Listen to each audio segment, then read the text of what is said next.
रेल्वेकडून 140 ton breakdown क्रेनची सुरक्षा mock drill यशस्वी. नमस्कार, आपण पाहत आहात चंचल वार्ता न्यूज जालना. रेल्वे प्रशासनानं सुरक्षितता आणि आपत्ती व्यवस्थापनाच्या दृष्टीनं महत्त्वपूर्ण पाऊल उचलत 140 टन क्षमतेच्या ब्रेकडाऊन क्रेनची संपूर्ण लोड टेस्टिंग आणि सुरक्षा मॉक ड्रिल यशस्वीरित्या पूर्ण केली आहे. ही अत्याधुनिक क्रेन रेल्वे अपघात, डिरेलमेंट किंवा टक्कर अशा आपत्कालीन परिस्थितीत मोठी भूमिका बजावते. अडकलेले डबे आणि इंजिन रुळावर अन्य अडथळे दूर करणे आणि रेल्वे वाहतूक जलद गतीनं पूर्ववत करणे यासाठी ही क्रेन अत्यंत उपयुक्त ठरते.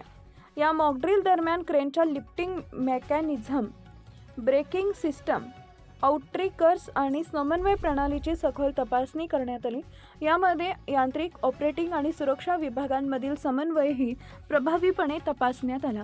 ही संपूर्ण प्रक्रिया निर्धारित सुरक्षा मानकांचे काटेकोर पालन करून पार पाडण्यात आली. अशा प्रकारच्या सरावांमुळे रेल्वे कर्मचाऱ्यांची आपत्ती व्यवस्थापनाची तयारी अधिक मजबूत होते आणि अपघाताच्या वेळी तातडीनं सेवा पूर्ववत करण्यास मदत होते. प्रवासी सुरक्षिततेला सर्वोच्च प्राधान्य देण्याच्या रेल्वेच्या कटिबद्धतेची ही एक आणखी प्रचिती आहे. चंचल वार्ता न्यूज जालना. संपादक शिवलाल लोखंडे.